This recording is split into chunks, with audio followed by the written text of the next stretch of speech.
In the rolling hills of Montana, where the wind carries secrets and the silence holds both grief and grace, a man named Thomas Mitchell had learned to live with ghosts. For 3 years he'd walked the same paths, tended the same fields, and slept in the same empty house where laughter once echoed through rooms, now thick with dust and memory. He thought he knew every sound his property made, the creak of barn doors in the evening breeze, the rustle of corn stalks in autumn, the gentle lowing of cattle at dawn. But on a cold October morning, when frost painted the grass silver and his breath hung in the air like unspoken prayers, Thomas heard something that didn't belong. Voices, soft, desperate whispers coming from the old red barn where he stored hay and kept his late wife's gardening tools. Voices that would change everything he thought he knew about survival, kindness, and the unexpected ways broken hearts can heal. Before we jump back in, tell us where you're tuning in from, and if this story touches you, make sure you're subscribed, because tomorrow I've saved something extra special for you. The alarm clock hadn't worked in 8 months, but Thomas Mitchell's body knew when 5 a.m. arrived. His eyes opened to darkness so complete it felt like being buried alive. And for the first few seconds of every morning, he forgot that Sarah wasn't lying beside him anymore, her auburn hair spread across the pillow like autumn leaves. Forgot that her coffee cup wouldn't be waiting on the kitchen counter, still warm from her early rising. Forgot that he was 42 years old and utterly, devastatingly alone. The remembering always came like a punch to the chest. Thomas sat up slowly, joints protesting the cold that had settled into the old farmhouse overnight. October in Whitefish. Montana didn't forgive anyone, not the living, not the grieving, not the stubborn widowers who refused to turn on the heat until November. The floorboards groaned under his bare feet as he padded to the window, peering through glass fogged with his own breath. Outside, the world lay frozen in silver twilight. His property stretched for nearly 200 acres, most of it pasture land where his small herd of cattle huddled together for warmth. The barn stood like a dark sentinel against the pale sky, its red paint faded and peeling from 3 decades of mountain weather. Sarah had always talked about repainting it bright red like the barns in her childhood picture books, she'd said. But Sarah had talked about a lot of things they'd never gotten around to doing. Thomas pulled on the same. Clothes he'd worn yesterday, faded jeans with a hole in the left knee, a flannel shirt that had belonged to his father, and work boots, so old they'd molded to his feet like loyal dogs. In the kitchen, he made coffee the way he'd made it every morning for 3 years, black, bitter, and in a mug Sarah had bought him for their 5th wedding anniversary. The inscription, "World's Best Husband," had faded until only the ghost of letters remained, but he could still read them if he held the mug up to the light just right. The coffee tasted like nothing. Everything tasted like nothing now. He'd tried, in those first months after the cancer took her, to make the foods she'd loved. Her grandmother's apple pie recipe, the salmon she'd prepared for special occasions, even the simple scrambled eggs she'd made every Sunday morning. But food without someone to share it with wasn't really food at all. It was just fuel, and barely that. Most days, Thomas survived on coffee, whatever leftovers the church ladies still occasionally left on his porch, and the kind of stubborn pride that keeps a man upright when everything inside him wants to crumble. The farm had been Sarah's dream, more than his. She'd grown up in Chicago, all concrete and car horns, but something in her soul had always yearned for wide open spaces and the honest work of growing things. When they'd found this place, a modest 2-story farmhouse with good bones and a barn that leaned slightly to the east but had character, her eyes had lit up like Christmas morning. They'd used every penny of their savings for the down payment, and Thomas had worked double shifts at the lumber mill to make the mortgage payments while Sarah learned to garden, to can vegetables, to coax life from the rocky Montana soil. She'd been better at the farming than he was, truth be told. Her vegetables had won ribbons at the county fair 3 years running. Her flower gardens had been featured in the local newspaper. Neighbors would drive by just to see what new beauty she'd conjured from seeds and soil and sheer determination. Thomas had been the muscle fixing fences, hauling hay, maintaining the equipment, but Sarah had been the heart that made everything grow. Now the gardens were overgrown with weeds. The greenhouse glass was cracked and dark, and the only things Thomas managed to keep alive were the cattle and himself, and some days he wasn't sure about either. He finished his coffee and stepped onto the back porch, where the cold hit him like a slap. The sun hadn't risen yet, but the eastern horizon showed the faintest blush of light.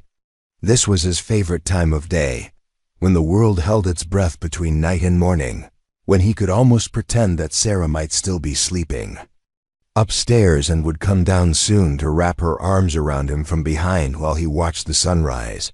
The cattle were already moving toward the fence line, their breath creating small clouds in the frigid air.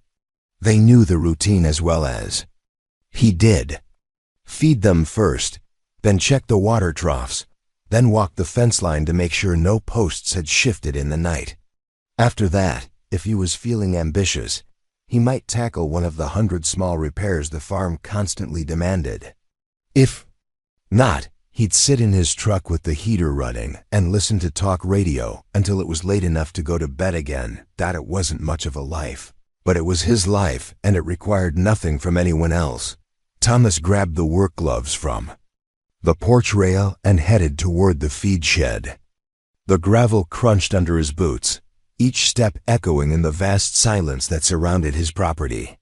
No neighbors for 2 miles in any direction, no traffic noise, no sounds of other people living their lives within earshot. Just wind, cattle, and the occasional call of a hawk circling overhead. He'd grown to appreciate the silence, even crave it. In town, people looked at him with a mixture of pity and discomfort, like grief might be contagious. They meant well. The pastor's wife who still brought casseroles, the hardware store owner who always asked how he was doing, the mailman who lingered a few extra seconds, as if waiting for Thomas to say something beyond thanks when he handed over the bills and catalogs.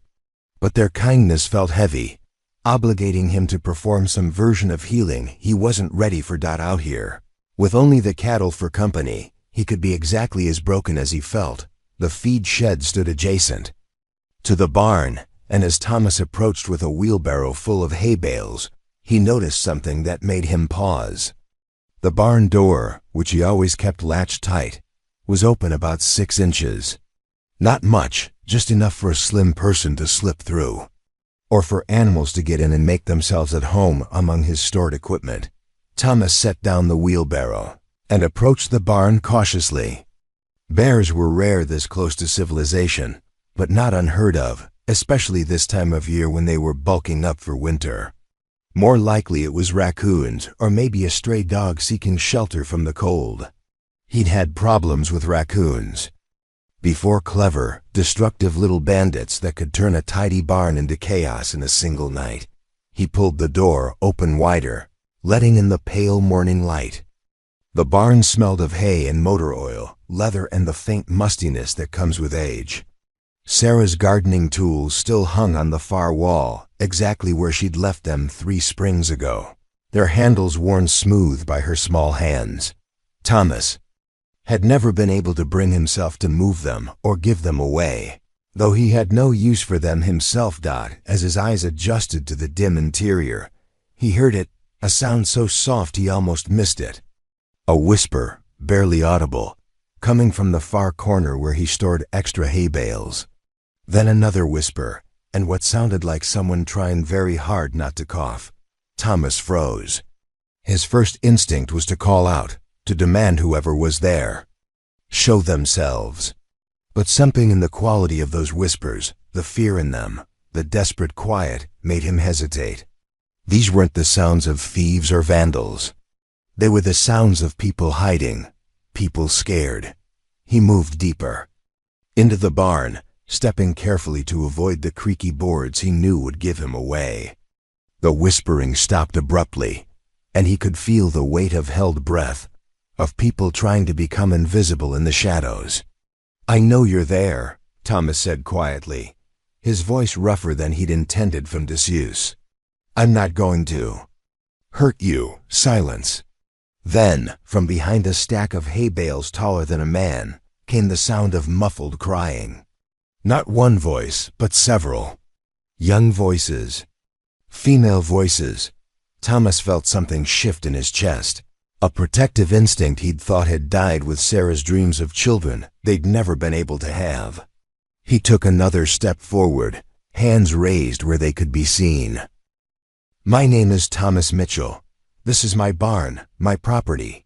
I don't know who you are or why you're here, but if you're in trouble, maybe I can help." A long pause. Then, barely above a whisper, a voice said, "Please don't call the police."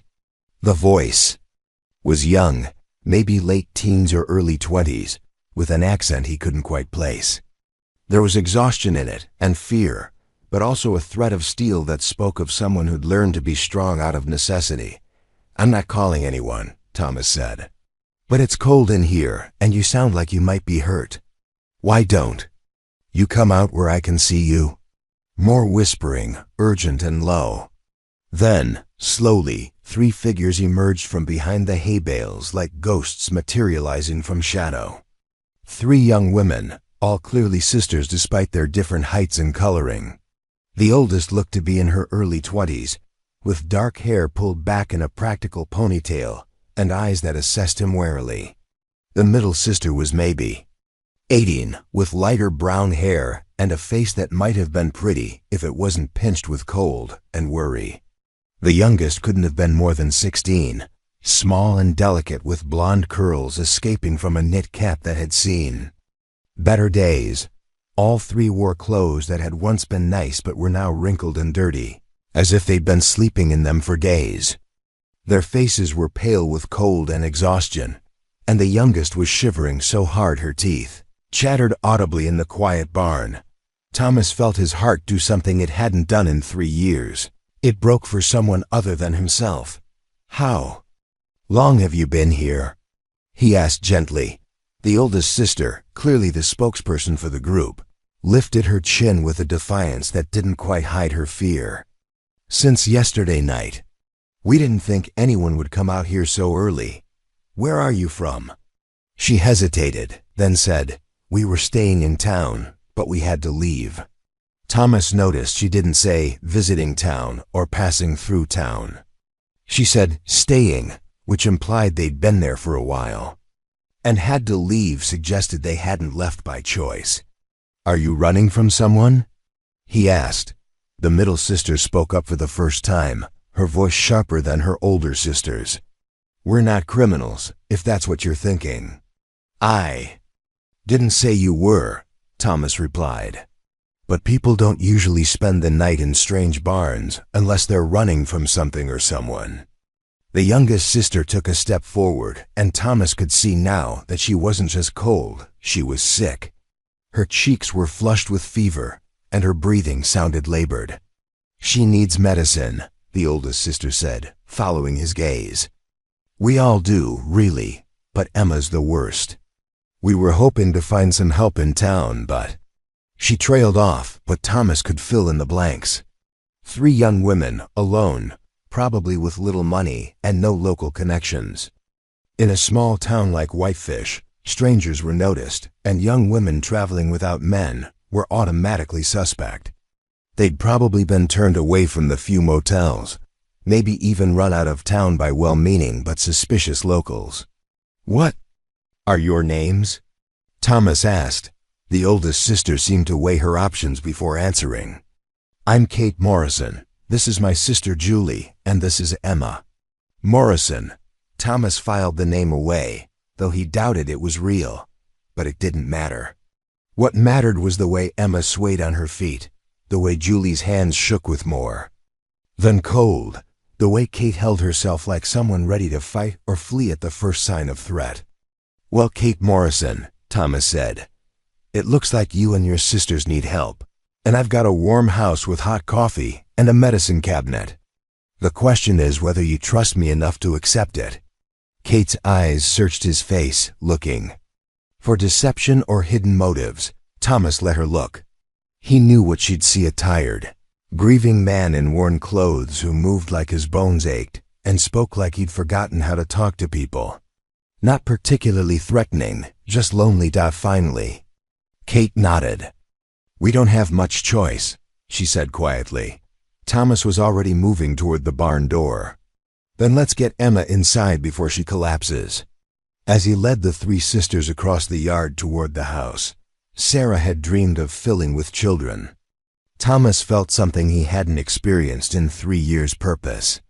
These young women needed help, and for the first time since Sarah died, he had something to offer besides his own grief. He didn't know their real names or where they'd come from or what they were running from. But he knew what Sarah would have done if she'd found 3 scared, sick young women hiding in their barn. She would have brought them inside, fed them, and asked questions later, and maybe, just maybe, doing what Sarah would have done was the first step toward finding his way back to being the man she'd loved. Preparing and narrating this story took us a lot of time, so if you are enjoying it, subscribe to our channel. It means a lot to us. Now back to the story. The farmhouse kitchen hadn't seen 3 people at once since Sarah's funeral, when church ladies had bustled around making sandwiches and coffee for the mourners who came to pay their respects. Now watching Kate Morrison help her youngest sister into one of Sarah's chairs while Julie hovered protectively nearby, Thomas felt the strange sensation of his house remembering how to breathe. Emma collapsed into the wooden chair with a soft gasp of relief, her fevered cheeks flushed against her pale skin. In the better light of the kitchen, Thomas could see that all 3 sisters were in worse shape than he'd initially realized. Their clothes, while clean, showed the telltale signs of hand-washing in cold water and air-drying wherever they could find privacy. Julie's shoes had holes worn through the solace, carefully covered with duct tape that was beginning to peel.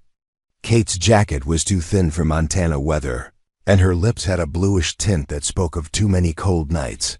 But it was Emma who worried him most. The girl couldn't be more than 16, and she looked like she hadn't eaten a proper meal in days. Her breathing was shallow and rapid, and when she tried to remove her knit cap, her hands shook so badly that Kate had to help her. "When did she start feeling sick?" Thomas asked, moving toward the kitchen cabinet where Sarah had kept a well-stocked collection of basic medicines. 3 days ago, Kate replied, her voice tight with worry. "Started as just a cold, but it's gotten worse. She's been running a fever since yesterday." Thomas pulled down a bottle of ibuprofen and shook 2 tablets into his palm. "This will help with the fever. Julie, there's a glass by the sink. Can you fill it with water?" Julie moved quickly, grateful to have something useful to do. As she handed the glass to her youngest sister, Thomas noticed the way she kept glancing around the kitchen, taking inventory of exits and potential threats. The middle sister was the wary one, he realized. Kate was the protector, Emma was the innocent, but Julie was the survivor, the one who'd learned to read danger in every shadow. "I'm going to make some soup," Thomas announced, moving toward the refrigerator. "And tea, real tea, not the herbal stuff that tastes like grass." Kate started to protest. "You don't need to." "Yes, I do," Thomas interrupted, pulling out a container of leftover chicken broth. "You're in my house now, which makes you my responsibility.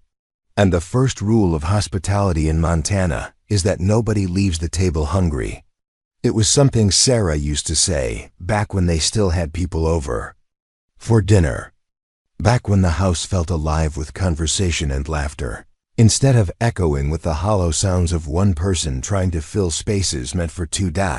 As Thomas busied himself with heating broth and slicing leftover bread, he became aware of the sisters' careful silence.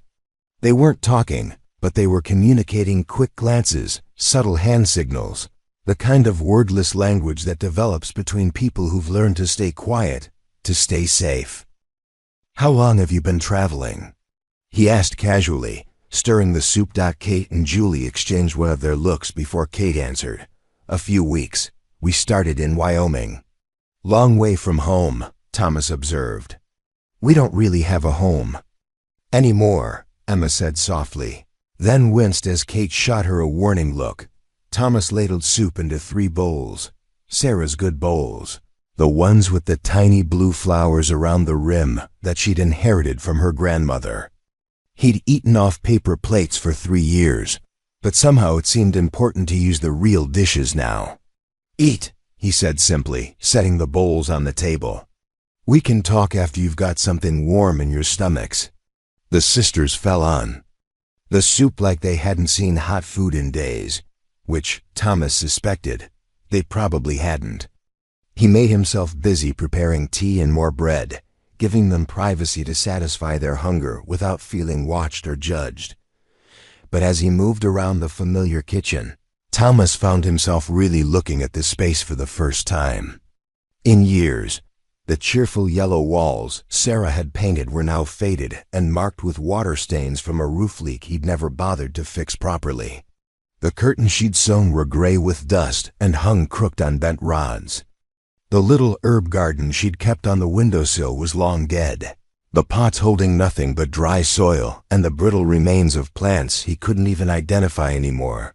It was a kitchen that had forgotten how to nurture, and seeing it through. The eyes of these 3 young women made Thomas suddenly ashamed of how far he'd let everything slide. This is really good, Emma said, looking up from her soup with the first genuine smile Thomas had seen from any of them. Did you make it yourself? The broth is from a chicken I roasted a few days ago, Thomas admitted. But the rest is just whatever vegetables I had lying around.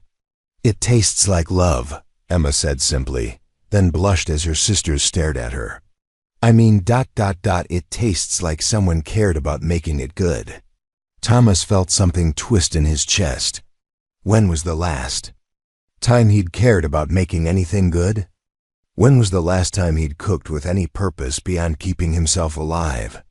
My wife always said food tastes better when you make it for someone else, he said quietly. Kate looked up sharply. Your wife? She died 3 years ago, cancer. The words came out easier than they had in a long time, maybe because these strangers had no expectations of how he should grieve or heal. I'm sorry, Kate said, and there was genuine sympathy in her voice. That must be very lonely. Thomas poured hot tea into mismatched mugs because Sarah had liked collecting them from different places they'd visited and set them on the table. It is. But today, it's not. They drank their tea in comfortable silence as the morning sun climbed higher, painting golden rectangles across the kitchen floor. Emma's color was already improving, and the shivering had stopped. Julie had relaxed enough to lean back in her chair instead of perching on the edge ready to run. Even Kate's shoulders had dropped from their defensive hunch. Can I ask you something? Thomas said eventually. Kate tensed slightly. Depends what it is. Are you running from family, law, someone who hurt you? The silence stretched long enough that Thomas thought they wouldn't answer. Then Julie spoke up, her voice harder than her years should have allowed. Our stepfather, she said simply. After Mom died, he decided we were old enough to contribute to the household in ways we weren't willing to contribute. Thomas felt a cold anger settle in his stomach. He'd suspected something like this. 3 sisters traveling alone, clearly with limited resources, afraid to go to authorities for help. In small towns, stories like theirs were often met with suspicion rather than support, especially if the man they were running from was well respected in the community. How long since you left? He asked. 6 weeks, Kate said. We've been moving north, trying to get to Canada. Emma has an aunt in Calgary who said she'd help us if we could get there. That's still a long way, Thomas pointed out. And winter's coming early this year. You won't make it on foot, especially not with Emma sick. We know, Kate said quietly. We were hoping to earn enough money for bus tickets, but nobody wants to hire 3 young women with no references and no permanent address. Thomas finished. Kate nodded miserably. We tried in Whitefish yesterday, but the sheriff asked too many questions. Someone must have called him about us. Thomas wasn't surprised. Whitefish was a good town full of good people, but it was also small and insular. Strangers were noticed, and young women alone were automatically suspect. The locals would have been trying to protect them, but their protection would feel like persecution to 3 girls running from danger. "What did you tell the sheriff?" Thomas asked. "That we were visiting friends and just needed work to earn gas money for the trip home," Julie said. "But he kept asking which friends and where exactly we were staying, and we didn't have good answers. So you left town before he could dig deeper." "We spent the night in the woods outside town, but Emma got sicker, and it was so cold," Kate said. "When we saw your barn this morning, we just needed somewhere warm to rest and figure out what to do next." Thomas looked at the 3 of them, young, scared, sick, running from a man who should have protected them instead of threatening them. Sarah would have taken them in without hesitation. More than that, she would have moved heaven and earth to help them reach safety. "How much money do you need for bus tickets to Calgary?" he asked. Kate's eyes widened. "We can't ask you for money. You've already done so much. You didn't ask," I offered. "How much?" Kate looked at her sisters, then back at Thomas. "About $300 for all 3 tickets." Thomas nodded. He had more than that in his checking account, not much more, but enough. Sarah's life insurance had paid off the mortgage and left him with a small cushion that he'd been too depressed to touch. Using it to help these girls reach safety seemed like exactly what Sarah would have wanted. "I can help with that," he said simply. All 3 sisters stared at him in shock. Emma started crying, not from sadness, but from relief so overwhelming it had nowhere else to go. "Why?" Kate whispered. "You don't even know us." Thomas looked around the kitchen that had been dying slowly for 3 years, at the table where he'd eaten alone for 1,000 meals, at the empty spaces where Sarah's laughter used to live. "Because sometimes helping someone else is the only way to help yourself," he said. "And because my wife would haunt this house forever if I turned away 3 young women who needed help." But even as he said it, Thomas knew the money was only part of what these sisters needed. Emma was too sick to travel immediately, and all 3 of them looked like they needed days of rest and proper food before they'd be strong enough for the long bus ride to Canada, which meant they'd be staying here in his house for at least a few days. The thought should have terrified him. He'd been alone so long that the idea of house guests seemed impossible. But instead, as he watched Emma smile through her tears and saw Kate's rigid shoulders finally relax, Thomas felt something he'd almost forgotten how to recognize. Hope. For the first time in 3 years, his house felt like a home again. By the 3rd day, the house had begun to remember what it was built for. Emma's fever had broken during the night, and Thomas woke to the sound of quiet laughter drifting up from the kitchen, a sound so foreign to these walls that he lay still for several minutes, convinced he was dreaming. But when he made his way downstairs, still pulling on yesterday's flannel shirt, he found Julie teaching Emma how to make pancakes while Kate sat at the table mending a tear in her sister's jacket with thread she'd found in Sarah's old sewing basket. "Morning," Kate said without looking up from her needlework. "Julie found pancake mix in your pantry. Hope that's okay." Thomas nodded, still adjusting to the reality of voices in his kitchen. "Sarah bought that mix," he said. "Must be 2 years old at least." "Still good," Julie announced cheerfully, flipping a pancake with practiced ease. "Expiration dates are more like suggestions anyway." Emma giggled, actually giggled, and Thomas felt something loosen in his chest. The girl looked like a different person than the fevered, shivering waif he'd found in his barn. Her cheeks had color again, her eyes were bright, and she moved with the natural energy of someone young and healthy instead of someone fighting just to stay upright. "You're feeling better," he observed. "Much better." "Kate says it's because you have magic soup." Emma grinned at him. "She also says I need to eat more so I don't get sick again." "Kate's right," Thomas said, accepting a cup of coffee from Julie. About both things. As they settled around the table for breakfast, Thomas found himself studying the subtle changes that had occurred in just 3 days. Sarah's good dishes were back in regular rotation instead of gathering dust in the cabinet. The kitchen windows had been washed and the curtains straightened. Someone, probably Kate, had cleaned the coffee pot thoroughly, and it now produced coffee that actually tasted like coffee instead of bitter water. Most striking of all was the way the house felt occupied again. Not just by bodies taking up space, but by lives being lived. Julie hummed while she cooked. Emma asked questions about everything: the farm, the animals, the framed wedding photo on the mantel. Kate contributed quiet observations and gentle corrections to her sisters, more enthusiastic impulses. They moved around each other with the easy choreography of people who'd learned to live in small spaces without friction. But they also moved around Thomas with careful consideration, never presuming but somehow managing to include him in their domestic rhythm. "I was thinking," Kate said as they finished breakfast, "maybe we could help with some work around here. To pay you back for your kindness." Thomas started to object. They were his guests, not his employees. But something in Kate's expression stopped him. This wasn't about money or obligation. This was about dignity, about being useful instead of just grateful. "The barn needs cleaning," he said finally. "And there's a lot of stuff in the spare rooms that probably should be sorted through." What he didn't say was that those spare rooms contained the accumulated remnants of Sarah's life: boxes of clothes he'd never been able to donate, craft supplies for projects she'd never finished, books she'd loved and marked with her careful handwriting. He'd avoided those rooms for 3 years, but maybe it was time to face what was there.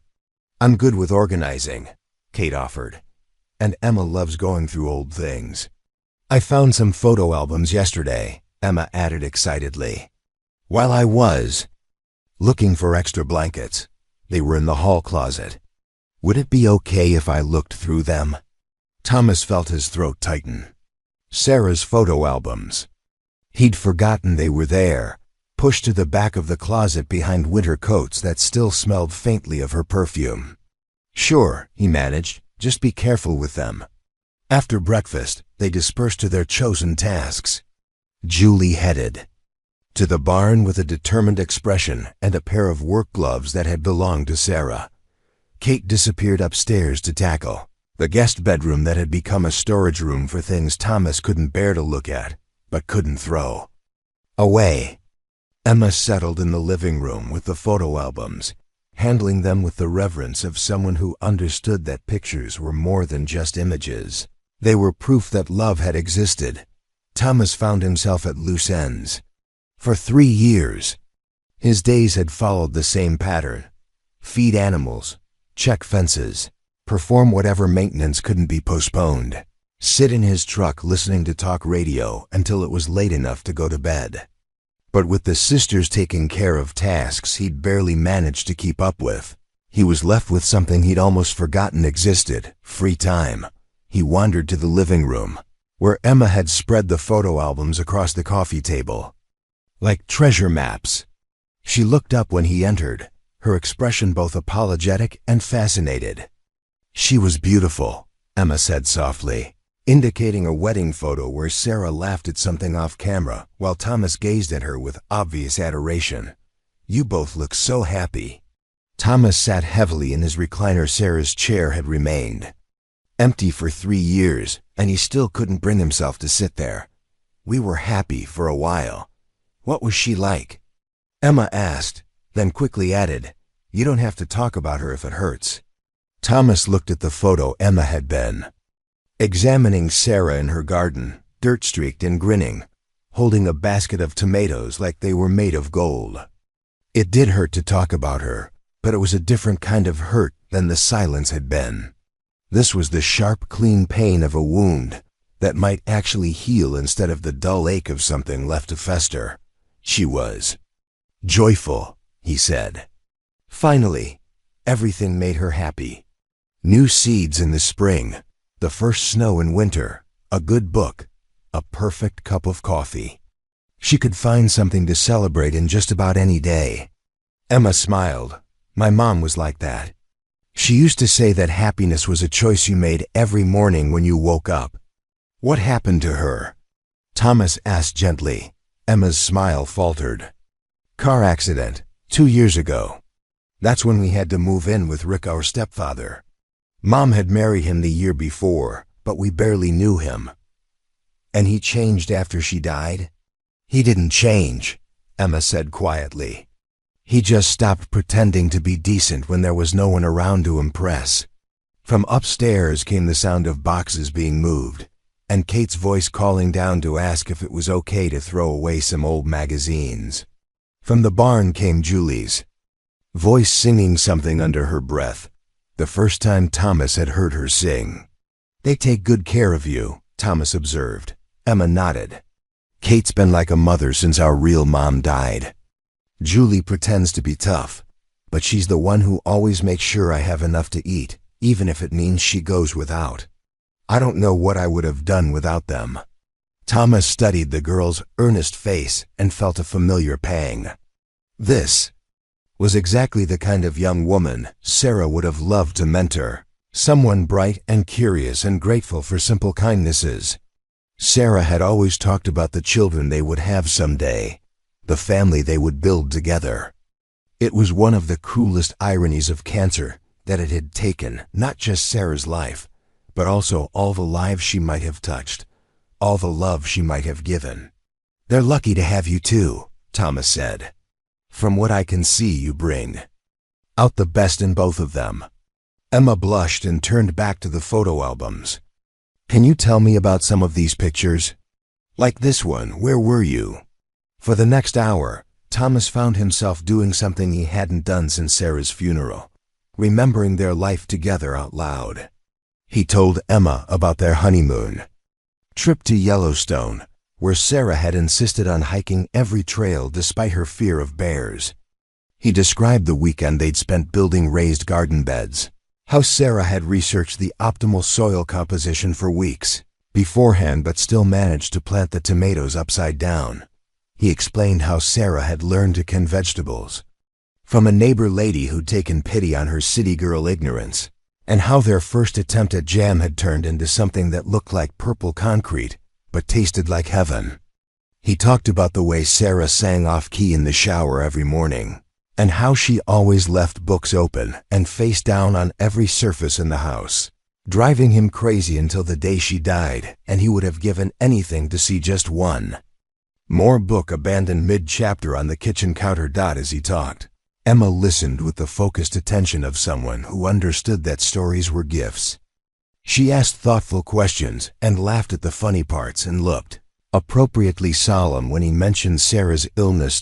By the time Kate called them for lunch, Thomas realized he'd been talking about Sarah for over an hour without falling into the familiar pit of despair that usually opened up whenever her name was mentioned.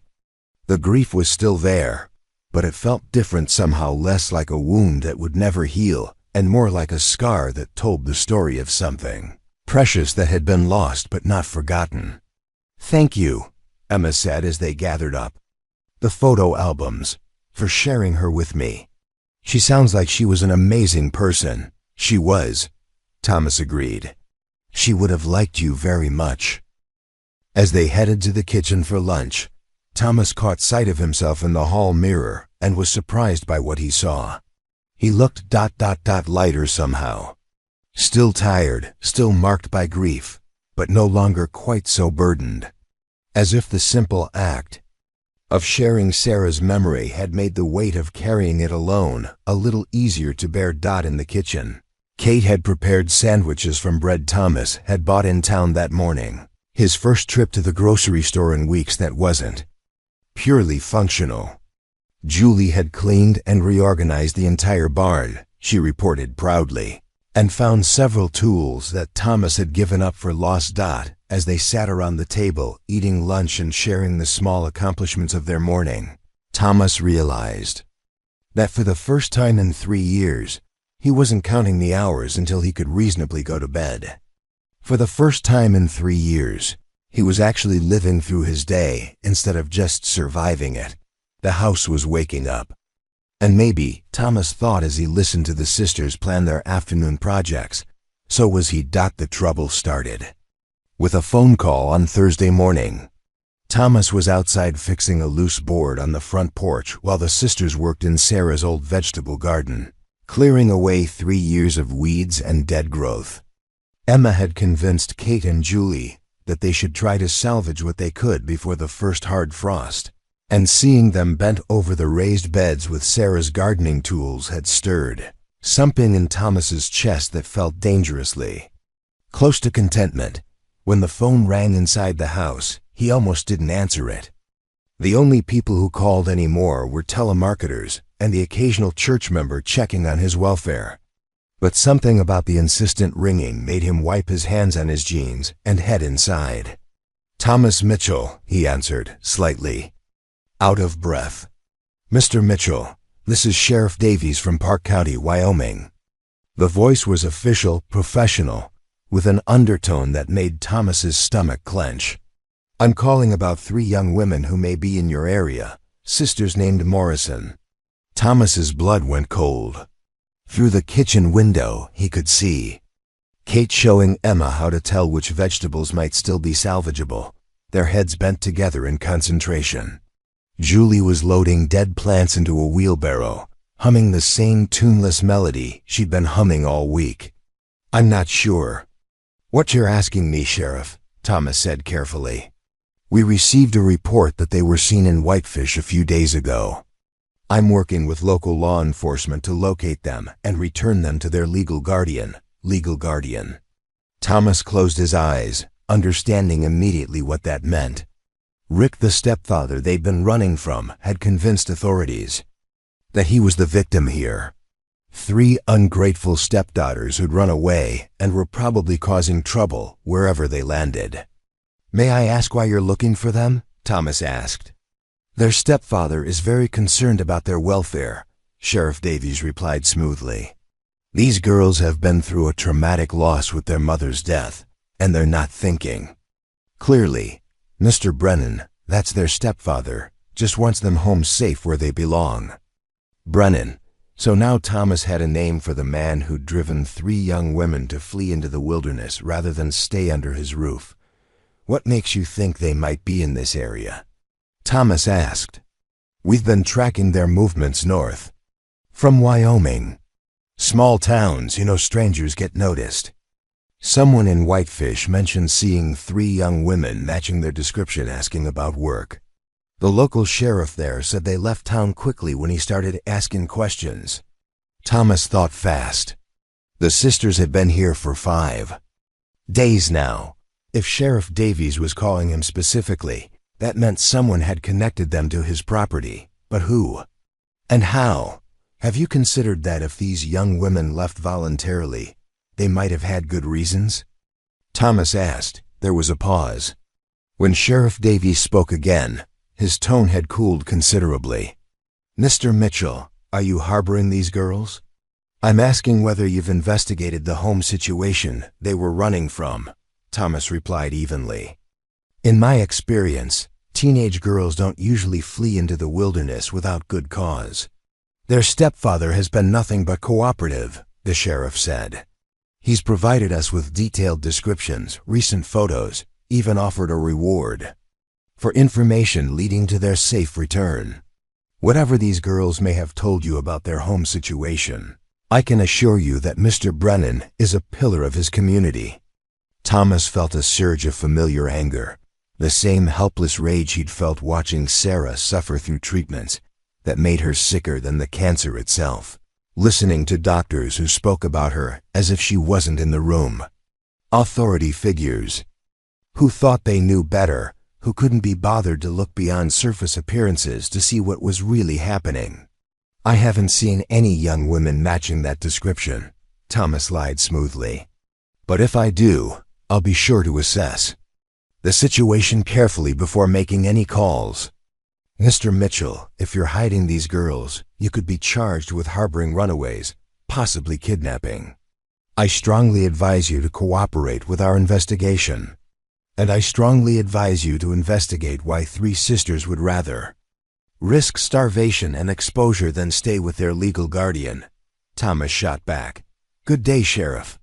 He hung up before Davies could respond, his hands shaking with adrenaline and fury.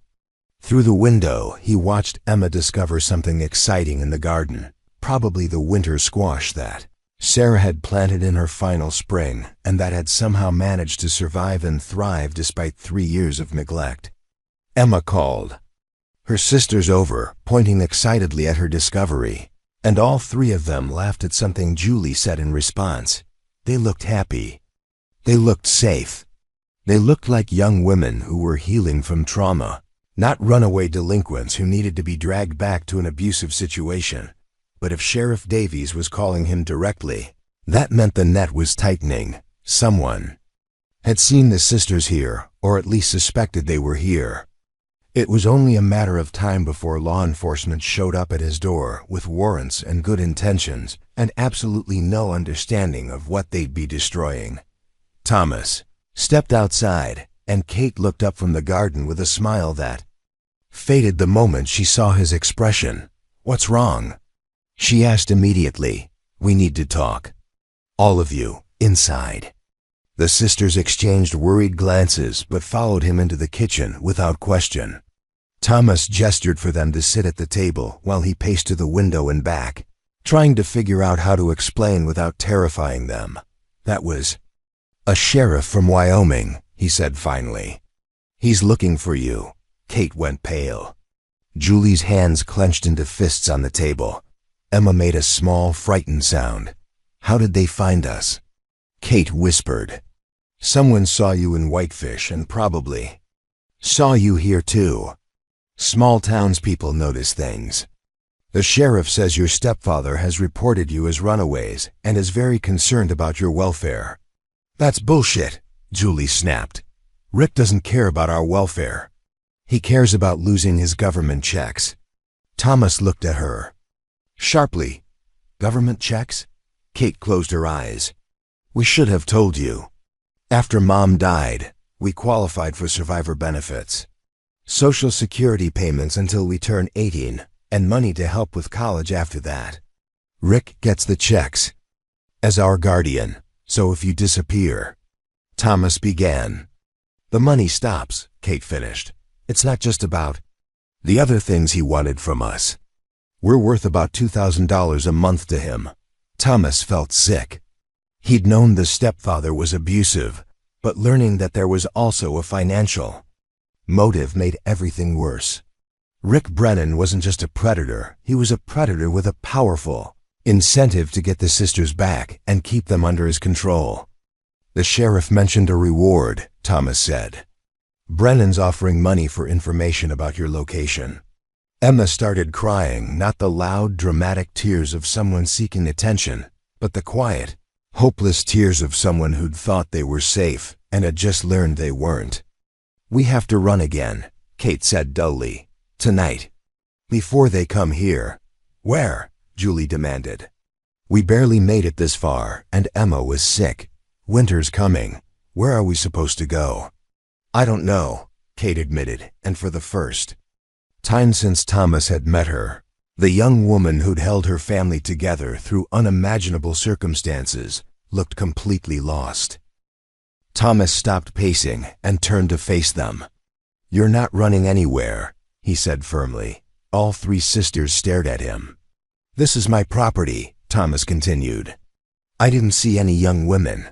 I don't know anything about any runaways. And if Sheriff Davies or anyone else wants to search my land, they're going to need a warrant. Thomas, you could get in serious trouble, Kate protested. They said harboring runaways. Let me worry about that, Thomas interrupted. I've been alone on this land for 3 years, and suddenly I have 3 young women who need my help. Seems like simple math to me. But why? Emma asked through her tears. Why would you risk so much for us? Thomas looked at her 16 years old, scared, still clutching one of the winter squash she'd found in Sarah's garden like a talisman, and felt something crystallize in his chest. Something that had been building for days, but that he'd been Afraid to name. Because Sarah would have done the same thing, he said. Because you've brought my house back to life. Because you've shown me that there's still good work to be done in this world, and maybe I'm not too broken to do it. He paused, looking at each of them in turn. And because sometimes the right thing to do is also the hardest thing to do, and I've been taking the easy way out for too long. Kate wiped her eyes. What do we do? Thomas pulled out a chair and sat down at the table. With them, the first time he'd sat at Sarah's table as part of a family discussion in 3 years. First, we finish cleaning up that garden, he said. Then we prepare for visitors. And when they come, and they will come, we make sure they understand that this is our home, and we protect our own. For the first time since the phone call, Julie smiled. It was a fierce, determined smile that reminded Thomas of Sarah when she'd decided to fight the cancer instead of just accepting it. Our home, she repeated, testing the words. I like the sound of that. Through the kitchen window, Thomas could see the vegetable garden they'd been working on together, the raised beds that Sarah had built with such hope and that had lain fallow for 3 years until 3 strangers had arrived to bring them back to life. Tomorrow, Sheriff Davies or his colleagues would probably show up at Thomas's door with questions and suspicions and legal authority. But today, there was still work to be done, still vegetables to harvest, still a home to defend. And for the first time in 3 years, Thomas Mitchell felt like he had something worth fighting for. They came on Friday afternoon, just as Thomas had predicted. 2 patrol cars and an unmarked sedan rolled up the gravel drive like a small invasion force, dust clouds trailing behind them in the crisp October air. Thomas watched from the kitchen window as 5 men emerged from the vehicles, 2 local deputies he recognized from Whitefish, a man in a suit who had to be Sheriff Davies, and 2 others he didn't know but whose bearing screamed law enforcement. The sisters weren't in the house. As soon as they'd spotted the cars turning off the main road, Kay had shepherded Emma and Julie out the back door and into the old root cellar that Sarah had used for storing canned goods. It was cramped and cold and probably full of spiders, but it was also completely hidden beneath a layer of old boards and autumn leaves that Thomas had scattered there that morning. The plan was simple. Thomas would handle the authorities alone while the sisters stayed hidden. If things went badly, if the officers insisted on searching the property thoroughly, Kay had strict instructions to take her sisters and slip away through the woods to the old logging road that connected to the highway 2 miles north. Thomas had given her $100 in cash and the keys to his truck, which he'd parked on that same logging road the night before. But he hoped desperately that it wouldn't come to that. The knock on the front door was firm and official. Thomas took a deep breath, wiped his hands on his jeans, and went to answer it. Mr. Mitchell? The man in the suit was younger than his voice had suggested over the phone, probably mid-30s with the kind of clean-cut appearance that suggested military background. I'm Sheriff Davies, Park County, Wyoming. We spoke yesterday. Sheriff, Thomas nodded, not moving to let them in. What can I do for you? We'd like to ask you a few questions about the Morrison sisters. May we come in? Thomas glanced at the other officers, 2 locals who looked uncomfortable with whatever they'd been asked to do, and 2 men with federal badges visible on their belts. The situation was more serious than he'd anticipated. I told you yesterday, I haven't seen any young women matching that description, Thomas said. But you're welcome to ask your questions out here. Sheriff Davies smiled, but it didn't reach his eyes. Mr. Mitchell, we have reason to believe the girls are in this immediate area. Someone reported seeing 3 young women working in your garden yesterday afternoon. Thomas felt his heart rate spike, but kept his expression neutral. Mrs. Henderson. Probably.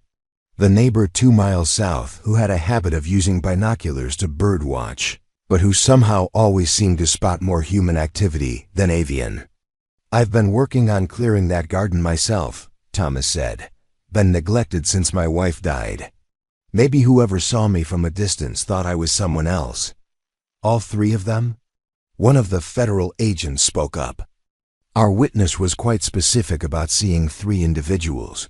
Well then, your witness was mistaken, Thomas replied calmly. Unless you count the scarecrows my wife put up years ago. I've been meaning to take those down.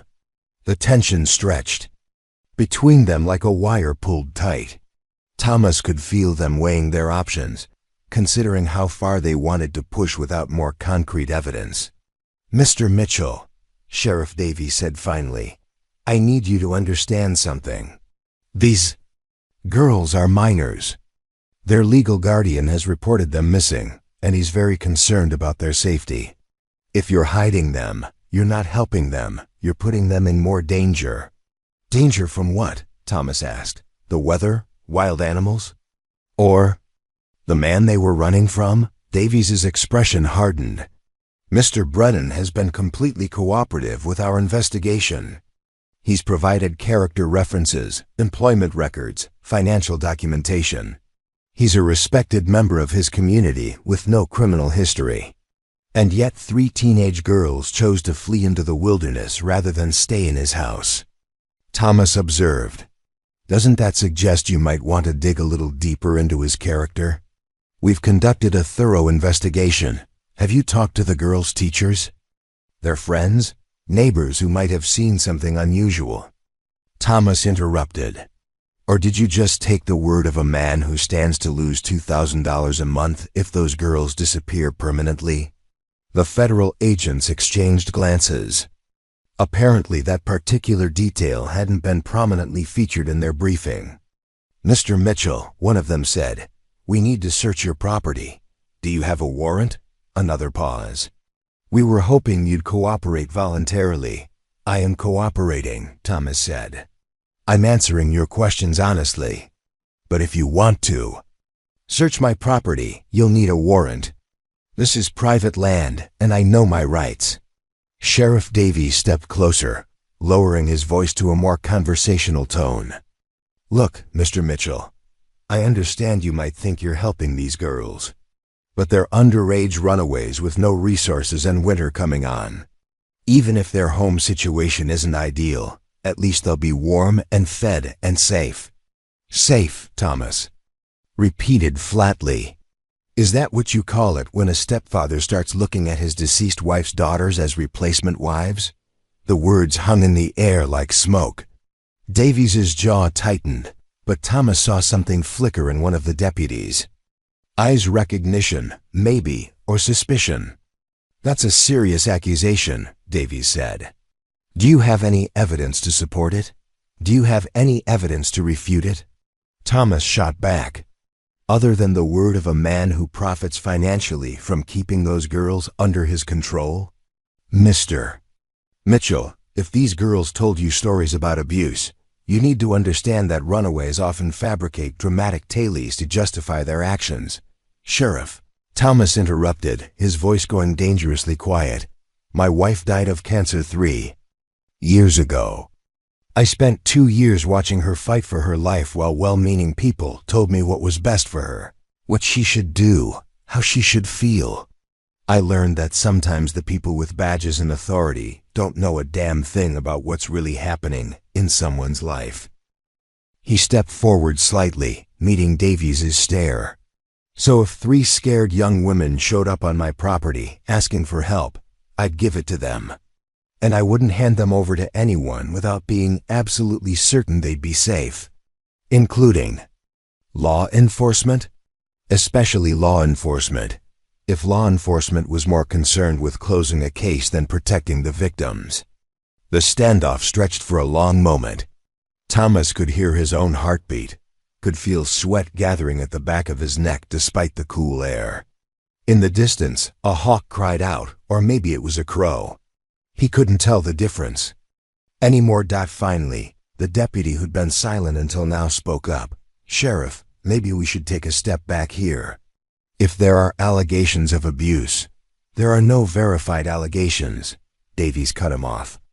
Just the wild stories of 3 runaway teenagers and the speculation of a civilian who's admitted he'd harbor them. I didn't admit anything, Thomas said quietly. I said what I would do if the situation arose. That's not the same as saying it has arisen. The federal agents were getting impatient. Thomas could see it in their posture, the way they kept glancing toward the barn and the outbuildings, mentally cataloging places where 3 young women might hide. "Mr. Mitchell," one of them said, "we're going to get that warrant. And when we do, we're going to search every inch of this property. If those girls are here, we'll find them." "Then I guess you better get started on the paperwork," Thomas replied. Davies pulled out a business card and held it out. "When you change your mind, and you will change your mind, call me. The longer this goes on, the more trouble you're in." Thomas took the card, but didn't look at it. "Sheriff, let me ask you something. If those girls were your daughters and they'd run away from an abusive situation, would you want some stranger to hand them over to the first authority figure who showed up with a badge? Or would you want that stranger to make sure they were actually going somewhere safe?"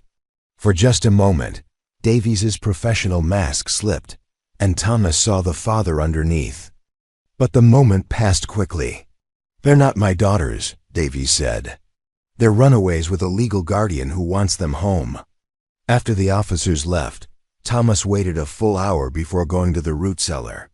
When he lifted the camouflaged boards, he found all 3 sisters huddled together in the darkness, Emma crying silently while Kate and Julie flanked her like bodyguards. "It's okay," he said softly. "They're gone." But as the sisters climbed out of their hiding place, dirty and shaken and clinging to each other, Thomas knew it wasn't really okay. It was a temporary reprieve at best. The authorities would be back with a warrant within 24 hours. And next time they wouldn't be taking no for an answer. "What do we do now?" Kate asked, brushing spider webs from her hair. Thomas looked at the 3 young women who'd become his family in less than a week, who'd brought his house back to life and given him something to fight for. Then he looked toward the horizon, where the sun was setting behind the mountains in a blaze of orange and gold. "Now we figure out how to get you to Canada," he said. "Tonight." The plan would be dangerous, probably illegal, and almost certainly doomed to failure. But as Thomas watched Emma wipe away her tears and saw the fierce determination return to Julie's eyes, and witnessed Kate square her shoulders for whatever battle lay ahead, he realized he'd never been more certain of anything in his life. Some fights were worth the risk. Some people were worth protecting, no matter the cost. And sometimes, the only way to save a family was to help them disappear. The plan began with a phone call to Margaret Walsh. Though Thomas hadn't spoken to her in over 2 years, Margaret had been Sarah's closest friend, a retired teacher who lived 40 miles north in Kalispell and who had never quite forgiven Thomas for withdrawing from the world after Sarah's death. But Margaret was also a woman who'd spent 30 years helping troubled students navigate impossible situations, and Thomas was counting on that part of her nature being stronger than her irritation with him. "Thomas Mitchell," she answered on the 3rd ring, her voice carrying the cool politeness reserved for people who disappointed her. "This is unexpected." "Margaret, I need your help," Thomas said without preamble.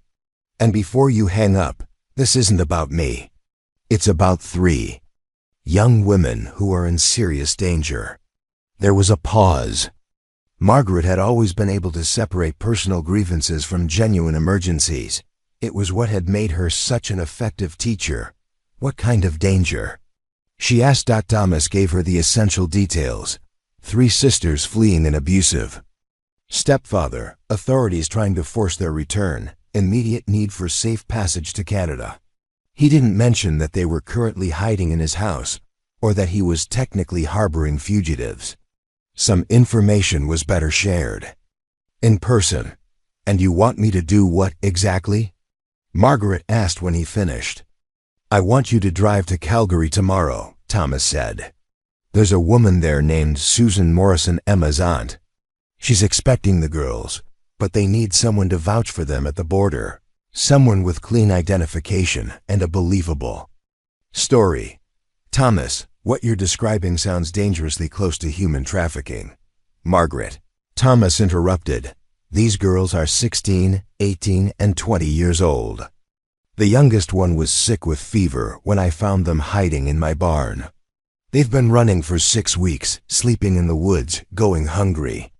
Their stepfather collects their survivor benefits and wanted them to contribute to the household in ways that no young woman should ever have to contribute. Another pause, longer this time. When Margaret spoke again, her voice was gentler. Where are they now? Safe, for the moment. But not for long. And you think I should just drive to Canada with 3 strangers and hope the border guards believe?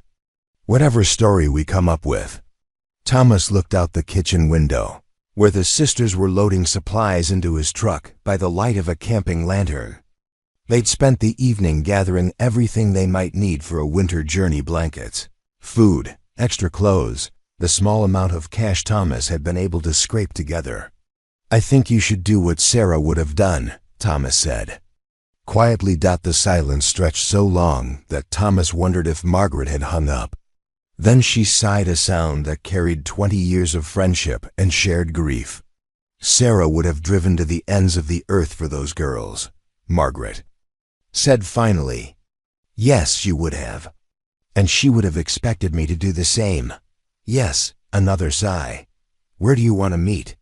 They arranged to rendezvous at dawn at the abandoned gas station on Highway 93, 20 miles north of Thomas's property. Margaret would approach from Kalispell, while Thomas brought the sisters up through back roads, avoiding the main routes where roadblocks might already be in place. After he hung up, Thomas found the sisters in the barn, making final preparations. Kate had braided her hair back severely and was wearing the plainest clothes she owned. Julie had done the same, but her nervous energy made her pace restlessly between the truck and the workbench where their supplies were arranged.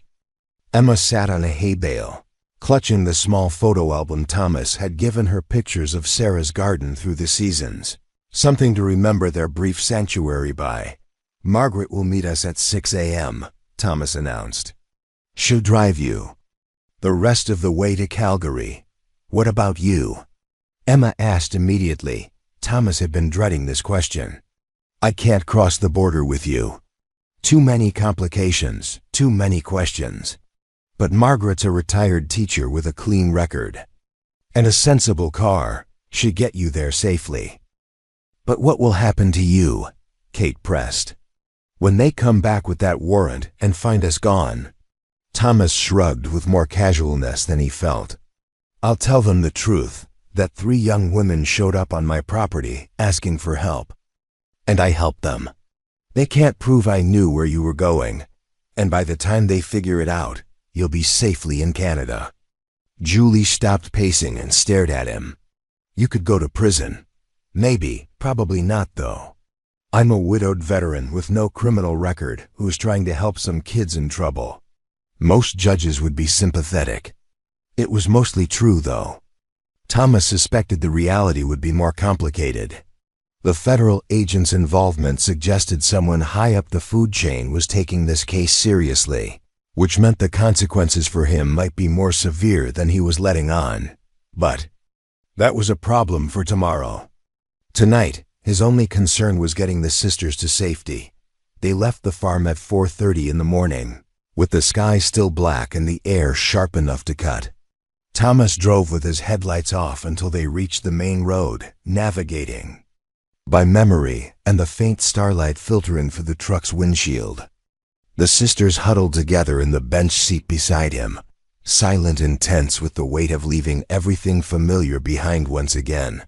The back roads Thomas chose were rough and winding, logging routes that hadn't seen much traffic since the mills closed 5 years earlier. They passed through ghost towns where rusted equipment sat like monuments to Montana's mining past, through forests where deer stood frozen in the truck's headlights like ancient spirits watching their passage. 20 minutes from their destination, Emma spoke for the first time since leaving the farm. I don't want to leave you, she said quietly. Thomas felt his throat tighten. I don't want you to leave either. But you can't stay, and I can't go. That's just how it has to be. It's not fair, Emma whispered. No, Thomas agreed. It's not. But fair and necessary aren't always the same thing. Kate reached across Emma to touch Thomas's arm. We'll write to you. When it's safe. Thomas nodded, not trusting himself to speak. He'd gone from being completely alone to having a family, and now he was about to be alone again. But this time, the loneliness would be different. This time, he'd have something to remember besides grief and regret. They reached the abandoned gas station with 10 minutes to spare. The building was a relic from the 1950s, its windows boarded up and its pumps long since removed. But the parking lot was large enough for vehicles to meet without drawing attention from the highway. Margaret's car was already there, a sensible Honda with Montana plates and a rosary hanging from the rearview mirror. She got out as Thomas pulled up, and he was struck by how much she'd aged in the 2 years since he'd seen her. Her hair was completely gray now, and she moved with the careful precision of someone fighting arthritis. But her hug, when she greeted him, was as fierce as ever. You look terrible, she said bluntly. Thin as a rail and pale as a ghost. It's good to see you too, Margaret. She studied his face in the dim light from her car's interior. Actually, you look better than the last time I saw you. Alive again. If that makes sense. Thomas glanced toward his truck, where the sisters were gathering their belongings. They saved my life. All 3 of them. I just want to return the favor. Margaret followed his gaze and watched Kate help Emma out of the truck while Julie shouldered a backpack with grim determination. They're just babies, Margaret murmured. Old babies, Thomas replied. Too old for their ages. The introductions were brief and awkward. The sisters were clearly frightened by this new development. Another stranger to trust when trust had been in such short supply. But Margaret had spent 30 years dealing with scared teenagers, and she quickly took charge, with the kind of calm authority that made people feel safe. I've got coffee in the thermos and sandwiches in the cooler, she announced. The drive to Calgary is about 4 hours, and we'll want to cross the border during peak traffic when they're processing a lot of vehicles. Kate stepped forward. Mrs. Walsh, why are you doing this? You don't know us. Margaret smiled, the same gentle smile she'd used on countless students over the years. Because Thomas asked me to. And because 30 years ago, when I was your age, someone helped me when I needed it most. Sometimes we pass kindness forward instead of back. The transfer of the sisters from Thomas's truck to Margaret's car felt achingly final.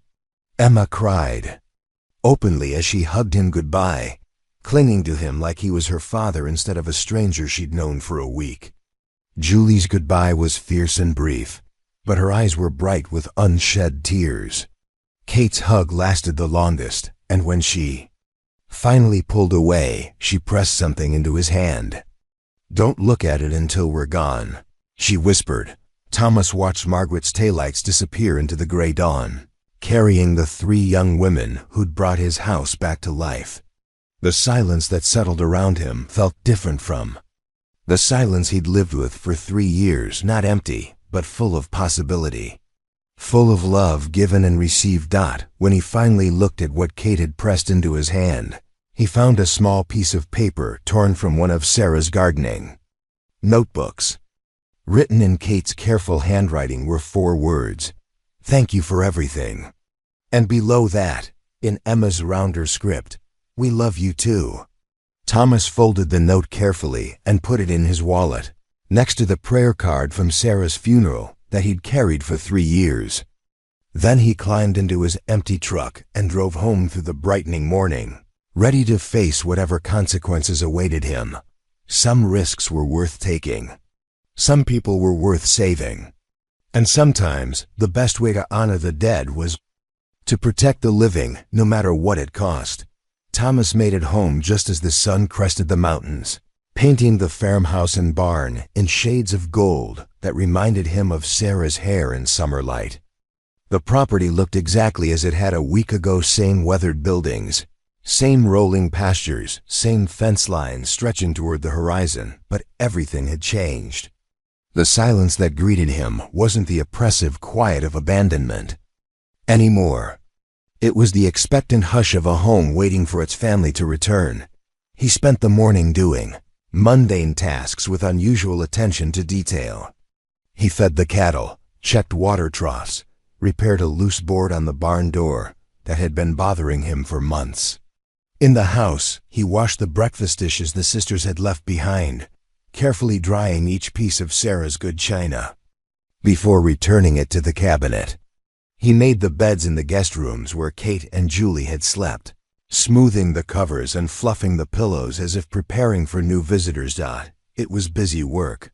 He knew a way to keep his hands occupied, while his mind processed what he'd done. By now, Margaret and the sisters would be approaching the Canadian border. By now, law enforcement would probably be discovering that their warrant was worthless because their suspects were gone. The consequences would come soon enough. Thomas intended to meet them with dignity. At 11:30, Sheriff Davies arrived. Alone, Thomas watched from the kitchen window as the unmarked sedan pulled into his driveway, noting the deliberate slowness of the sheriff's movements as he got out of the car. This wasn't the aggressive urgency of yesterday's visit. This was the careful approach of a man who knew he was walking into a conversation that would change everything. Thomas met him on the front porch, coffee mug in hand, wearing the same work clothes he'd had on during their first encounter. He'd considered changing into something more formal, a button-down shirt, maybe, or the suit he'd worn to Sarah's funeral, but decided that presenting himself as anything other than what he was would be dishonest. "Sheriff Davies," Thomas said by way of greeting. "Mr. Mitchell." Davies climbed the porch steps slowly, his expression unreadable. "We need to talk." "I figured we would." Davies glanced toward the barn, then back at Thomas. "You want to tell me where they are?" "Canada, I hope," Thomas replied without hesitation. "Safe and far away from anyone who wants to hurt them." The sheriff's shoulders sagged slightly, as if he'd been hoping for a different answer despite knowing what he'd find. "When?" "This morning, before dawn." "How?" Thomas considered his options. He could lie, claim he didn't know the details, force Davies to piece together the evidence himself. But he was tired of deception, and the sisters were safely beyond reach now. "A friend of my late wife drove them to Calgary," Thomas said. "Margaret Walsh. She's a retired teacher with no criminal record and a clean driving history. If you're planning to go after her, you should know that she was doing a favor for me, not them. The girls never asked her for anything." Davies pulled out a small notebook and wrote something down. This friend, she knew what she was doing was illegal. She knew 3 young women needed help getting away from a dangerous situation, Thomas replied. Everything else was just paperwork. The sheriff looked up from his notebook, studying Thomas's face. "You realize I have to arrest you?" "I figured you would." "Harboring fugitives, aiding and abetting, possibly conspiracy to commit human trafficking, if the federal prosecutor wants to get creative." Davies's voice was matter-of-fact, but Thomas detected something else underneath: reluctance, maybe, or even respect. What about investigating why 3 sisters were so desperate to escape their legal guardian that they'd rather risk death in the wilderness? Thomas asked. Davies was quiet for a long moment, staring out at the pasture where Thomas's cattle grazed peacefully in the morning sun. When he spoke again, his voice was softer. "We did investigate," he said finally. "After yesterday, after what you said about the money and the other allegations, we went back and looked harder at Rick Brennan." Thomas felt something shift in his chest. And we found some things that hadn't come up in the initial background check, complaints that were filed and then withdrawn. Neighbors who had concerns but didn't want to get involved. A pattern of behavior that suggested you might have been right about the home situation. Thomas set down his coffee mug with careful precision. "So those girls were telling the truth." "Looks like it. Brennan's been arrested on charges related to what we found. He won't be in a position to hurt anyone for a very long time." Relief flooded through Thomas so suddenly it made him dizzy. The sisters were safe, not just physically safe in Canada, but legally safe from the man who'd driven them to flee. They could come home if they wanted to, or they could stay in Calgary with their aunt, or they could go anywhere else in the world. The choice was theirs now. "That's good news," Thomas said quietly. "It is," Davies agreed. "But it doesn't change what you did. You harbored fugitives, helped them cross international borders illegally. There will be consequences." Thomas nodded. He'd known this moment would come from the instant he'd decided to help the sisters. What happens now? Davies pulled out a pair of handcuffs but didn't move to use them yet. "Now I arrest you, and you get a lawyer, and we see what the prosecutor wants to do." Given the circumstances, the fact that Brennan has been arrested, the fact that you were protecting victims of abuse, there's a good chance you'll get a plea deal. Community service, maybe, or probation. And if you don't, you could be looking at several years in federal prison. Davies paused. Was it worth it? Thomas thought about Emma's fever breaking in his kitchen, about Kate's careful stitching as she mended her sister's jacket, about Julie's off-key humming in the barn.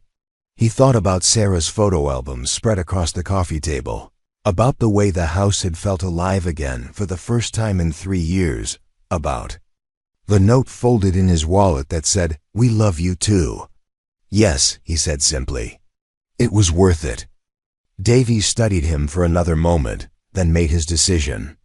"Turn around and put your hands behind your back." The handcuffs were cold against Thomas's wrists, but not as cold as the metal had been when he'd first touched his wedding ring after Sarah's death. This was different. This was the weight of consequences chosen freely, of risks taken for the right reasons. As Davies led him toward the patrol car, Thomas took one last look at his property. The barn where he'd found 3 frightened girls hiding in the hay. The garden where they'd worked together to salvage what could be saved from years of neglect. The house where they'd sat around Sarah's table and become a family, however briefly. "Sheriff," Thomas said as Davies opened the car door. "Yeah? When this is all over, when the legal stuff is settled, do you think you could get word to them? To let them know they're safe to come home if they want to?" Davies nodded slowly. "I think that can be arranged." The drive to the courthouse in Whitefish took 20 minutes, past familiar landmarks that looked different somehow from the backseat of a police car. The diner where Sarah used to order coffee and pie every Sunday after church. The hardware store where Thomas had bought supplies for countless farm projects. The cemetery where Sarah's headstone marked the place, where his old life had ended. But as they pulled into the courthouse parking lot, Thomas realized that his old life hadn't really ended when Sarah died. It had ended this morning, when he'd watched 3 young women drive away to safety and felt his heart break and heal at the same time. What came next, whether it was prison or probation or something in between, would be part of a new life. One where he'd learned that the best way to honor Sarah's memory was to live by her values. The booking process was efficient and impersonal. Fingerprints, photographs, paperwork that reduced his actions to legal categories and statutes. Thomas answered the questions honestly and signed the forms where indicated, treating the whole procedure as just another kind of farm work, necessary, unglamorous, but ultimately leading to something better. His court-appointed lawyer was a young woman named Jennifer Chun, who looked like she should still be in law school but spoke with the confidence of someone who'd seen cases like his before. "Mr. Mitchell," she said as they sat in a small conference room at the courthouse, "I've reviewed the charges against you, and I've also reviewed the arrest of Rick Brennan. The prosecutor is willing to discuss a plea agreement." "What kind of agreement?" 6 months of community service, 2 years of probation, and a fine. In exchange, you plead guilty to a reduced charge of interfering with a police investigation. Thomas considered this. 6 months of community service meant 6 months of helping his neighbors, of being useful in his community instead of hiding away on his farm. 2 years of probation meant 2 years of checking in with authorities, of being accountable to someone other than himself.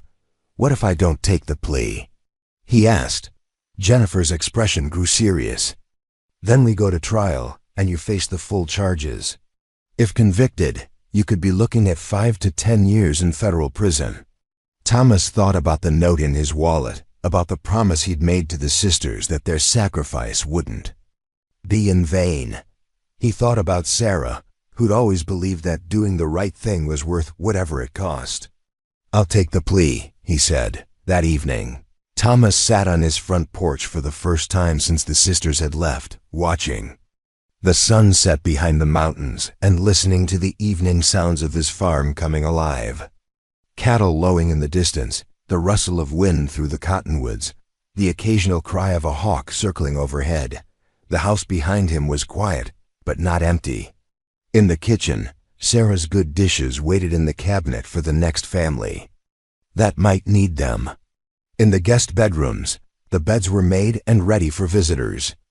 In the living room, Sarah's photo album sat on the coffee table, open to pictures of her garden in full bloom. Tomorrow, Thomas would begin his community service. He'd chosen to work with the local food bank, helping distribute meals to families in need. It seemed like appropriate penance for a man who'd learned the value of feeding people who were hungry for more than just food. But tonight, he simply sat and remembered 3 scared young women who trusted him with their lives. A house that had learned to breathe again. A heart that had discovered it still had room for love, even after lost dot in his pocket. His phone buzzed with a text message from an unknown number with a Canadian area code. Made it safely. "Aunt Susan says hello and thank you. We'll write more when we can. Love, KJ&E." Thomas smiled and put the phone away without responding. Someday, when the legal proceedings were finished and it was safe to do so, he would write back. He would tell them about the community service, about the slow process of rebuilding his life, about how much their brief presence had changed everything. But for now, it was enough to know they were safe. It was enough to know that he'd done the right thing, whatever the cost. The stars were coming out, bright pinpricks of light in the vast Montana sky. Thomas pulled his jacket tighter and settled back in his chair, content to watch the night deepen around his home and his land and his memories of the week that had taught him how to live again. 6 months later, Thomas Mitchell stood in the parking lot of the Flathead Valley Food Bank at 5:30 on a Tuesday morning, watching his breath form clouds in the frigid January air. The building was a converted warehouse on the outskirts of Kalispell, painted institutional beige and surrounded by the kind of practical landscaping that suggested function over form. But inside, Thomas had discovered, was a kind of organized chaos that reminded him of Sarah's kitchen during harvest season, purposeful, urgent, and filled with the quiet satisfaction of feeding people who needed feeding. "Morning, Thomas," called Maria Santos as she unlocked the front door. Maria was the food bank director, a compact woman in her 50s who managed to be simultaneously no-nonsense and deeply compassionate. She'd taken one look at Thomas's court-ordered community service paperwork and assigned him to the early morning shift, where his natural inclination toward silence wouldn't interfere with the steady stream of conversation that marked the busier afternoon hours. "Morning, Maria," Thomas replied, following her into the warehouse. The familiar routine of switching on lights and firing up the ancient coffee maker had become as comfortable as his old morning chores on the farm. More comfortable, in some ways, because this work came with the knowledge that other people depended on it. The food bank operated on a simple principle: collect donations from grocery stores, restaurants, and private individuals, sort everything into categories, and distribute it to families who needed help putting food on their tables. Thomas's job was primarily in the sorting, checking expiration dates, organizing canned goods by type, assembling family-sized boxes that contained everything from pasta and peanut butter to fresh produce and frozen meat. It was methodical work that suited his temperament. But it was also work that brought him into contact with the hidden struggles of his community, in ways he'd never experienced during his years of isolation on the farm. "We've got a big delivery coming in from Costco this morning," Maria said, consulting her clipboard. "Mostly canned goods and some produce that's getting close to its sell-by date. And Mrs. Peterson called last night. Her church group wants to do another canned food drive." Thomas nodded, already mentally organizing the storage areas they'd need to clear. In 6 months of working here, he'd learned to anticipate the ebb and flow of donations and need. January was always tough. The holiday spirit of giving had worn off, but winter hardships were just reaching their peak. Heating bills climbed while work opportunities diminished, and families who'd managed to get by during the warmer months found themselves choosing between groceries and warmth. The first clients began arriving at 9 o'clock when the distribution center officially opened. Thomas worked in the sorting area behind the main counter, but he could see the steady stream of people making their way through the selection process. Some were regulars, elderly folks on fixed incomes, single mothers juggling multiple jobs, families dealing with medical emergencies that had wiped out their savings. Others were clearly new to the experience, their discomfort visible in the way they avoided eye contact and spoke in apologetic whispers. Thomas understood that discomfort. He'd felt it himself during the worst months after Sarah's death, when well-meaning neighbors had left casseroles on his porch, and he'd been too proud to admit how much he needed them. Around 10:30, a familiar voice drifted back from the distribution area, high, excited, unmistakably young. Thomas looked up. From the box of cereal he was sorting and felt his heart skip a beat. Double quotes, ... and Thomas, Mr. Mitchell. He taught me how to tell which winter squash were still good to eat, and we found some that had been growing wild in the garden for 3 years. Emma Morrison, talking to someone near the front counter, with the same animated enthusiasm she'd shown when describing Sarah's photo albums. Thomas set down the cereal box and moved closer to the doorway, where he could see without being seen. She looked different, healthier, more confident, wearing a thick winter coat that actually fit her properly and boots that showed no signs of duct tape repairs. Her hair was longer, pulled back in a neat braid, and her cheeks had the rosy glow of someone who'd been getting proper nutrition and adequate sleep. But her smile was exactly the same, bright and genuine and completely infectious. Standing beside her was a woman Thomas didn't recognize, middle-aged, with graying brown hair and the kind of practical winter clothing that suggested long experience with Canadian winters. This had to be Susan Morrison, the aunt who'd taken the sisters in. "Emma," the woman said gently, "we should let these folks get back to their work." But Maria had overheard Emma's story and was approaching with the expression she wore when she sensed a connection worth exploring. "Did you say Thomas Mitchell?" Maria asked. "The Thomas who works here?" Emma's eyes widened. "He works here? Is he ... is he here now?" Before Maria could answer, Thomas stepped out from the sorting area.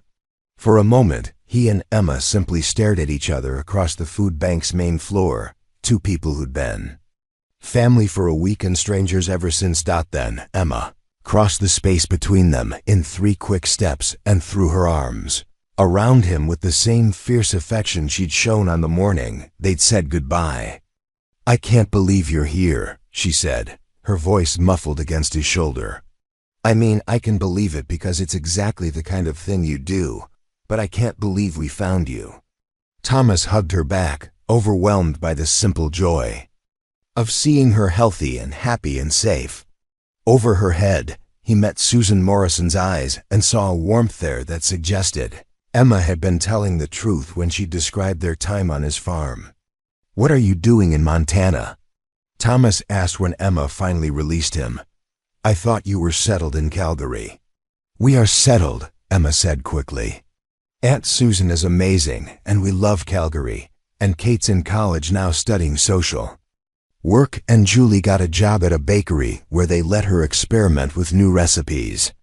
But," Susan added with an amused smile, "Emma has been talking about visiting Montana for months. When I had business in Kalispell this week, she convinced Me to make a detour. Business? Thomas asked. I'm a social worker, Susan explained. I was consulting on a case involving cross-border family reunification.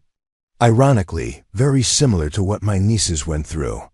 Thomas felt Maria's presence behind him and turned to include her in the conversation. Maria, this is Emma Morrison.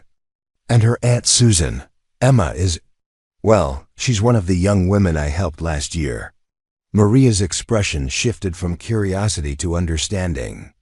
She'd never asked Thomas for details about his court case. The food bank worked with enough people in complicated legal situations that she'd learned. Not to pry, but she'd clearly connected the dots. You're the girls he went to jail for, Maria said simply. He didn't go to jail, Emma protested immediately. He got community service, which is completely unfair because he was helping us and saving our lives and being the most wonderful person in the world. Thomas felt his cheeks warm. Emma ... No, it's true, Emma insisted, turning back to Maria. We were running from our stepfather who was terrible and trying to hurt us. And Thomas found us hiding in his barn and took us in and fed us and made sure we got to safety, even though he could have gotten in huge trouble, which he did get in. Trouble, but not huge trouble, thank goodness. Susan placed a gentle hand on her niece's arm. Breathe, sweetheart. Emma took a deep breath, then grinned sheepishly. Sorry, I get excited when I talk about Thomas. Kate says I hero worship him, but Kate hero worships him too. She's just more subtle about it. How are your sisters? Thomas asked. Kate's amazing, Emma said immediately. She's studying social work at the University of Calgary, and she wants to specialize in helping kids who are aging out of foster care. She says you inspired her to help other people the way you helped us. Thomas felt something warm expand in his chest. And Julie? Julie's found her calling, Susan said with evident pride.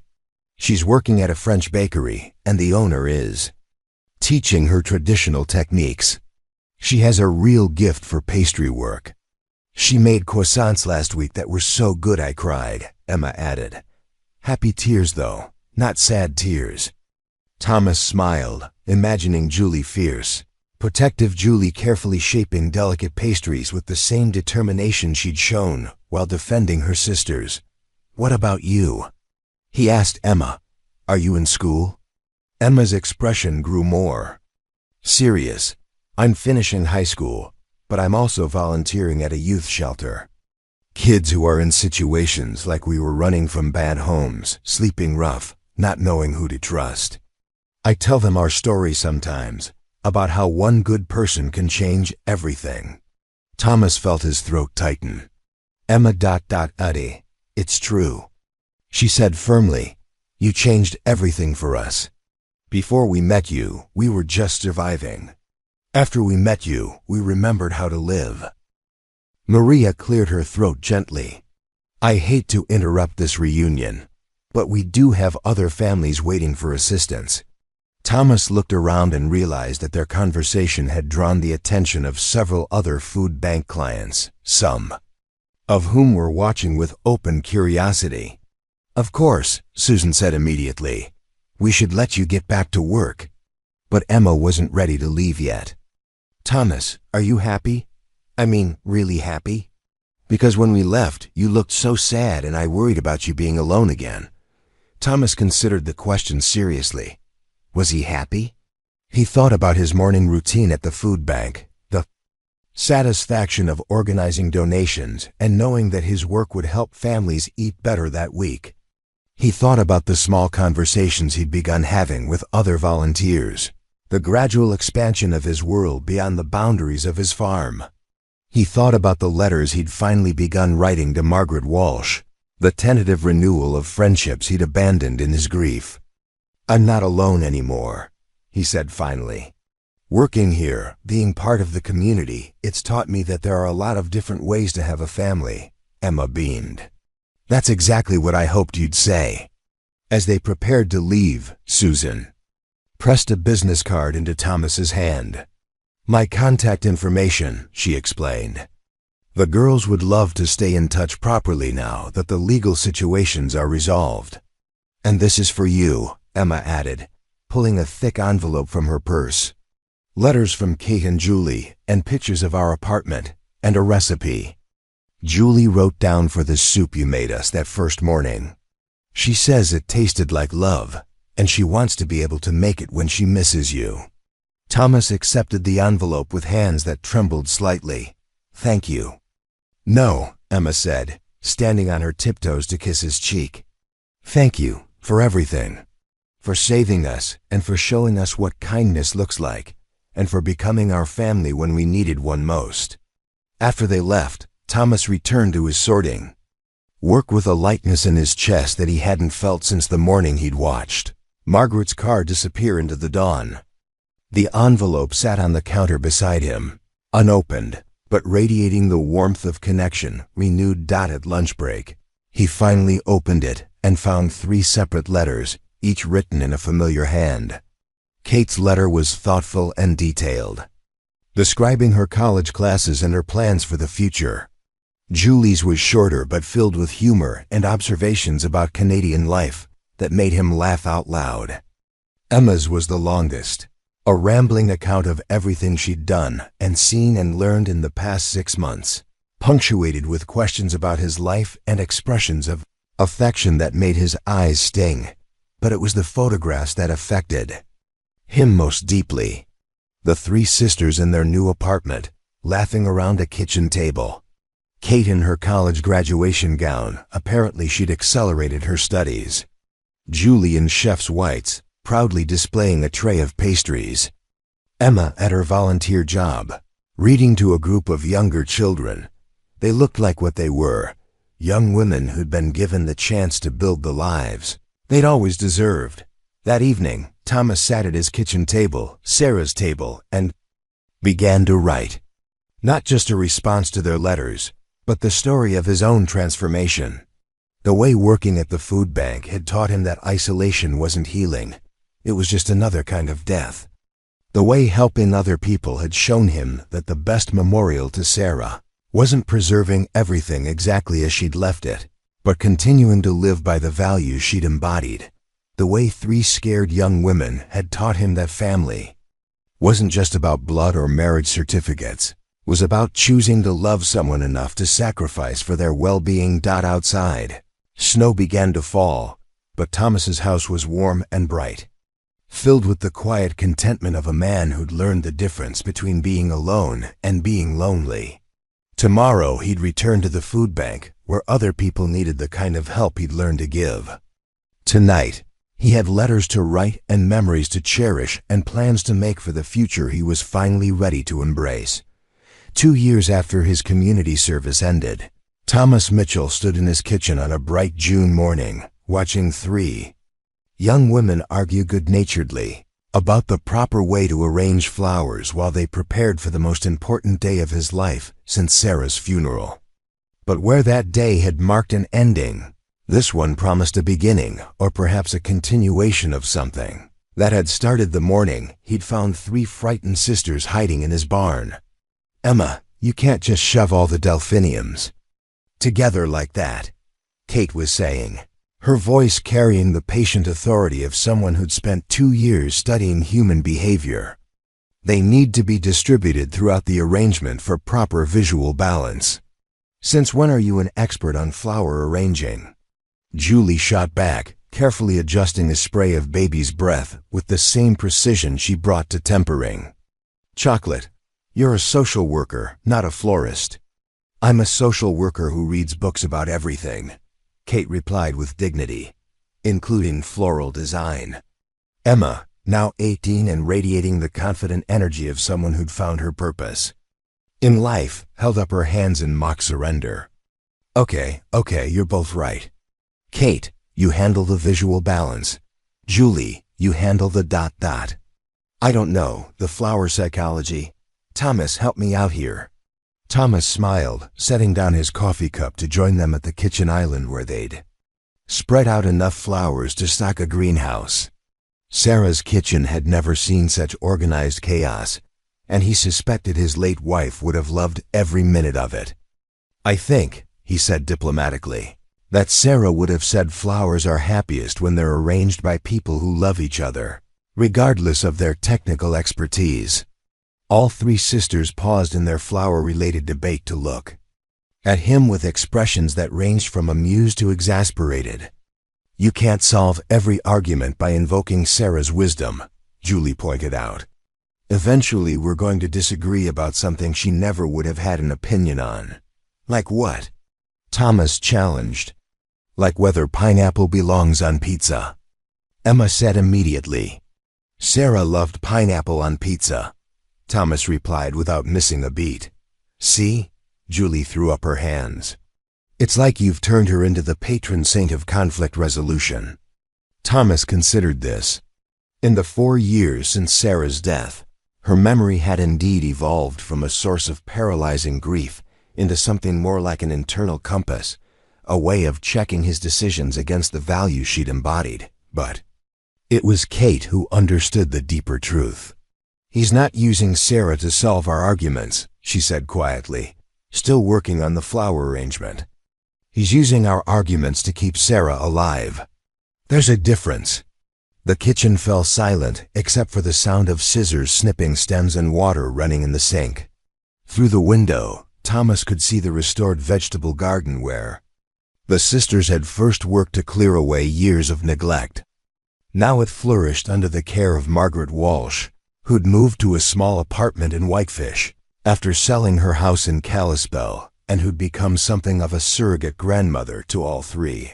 Morrison sisters. Margaret would be arriving soon with the final load of food for the reception, along with Father Kowalski from St. Matthew's and the small group of friends and neighbors who'd become Thomas's chosen family over the past 4 years.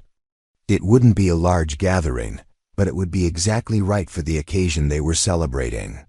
"Thomas," Emma said suddenly, "are you nervous?" He considered the question seriously.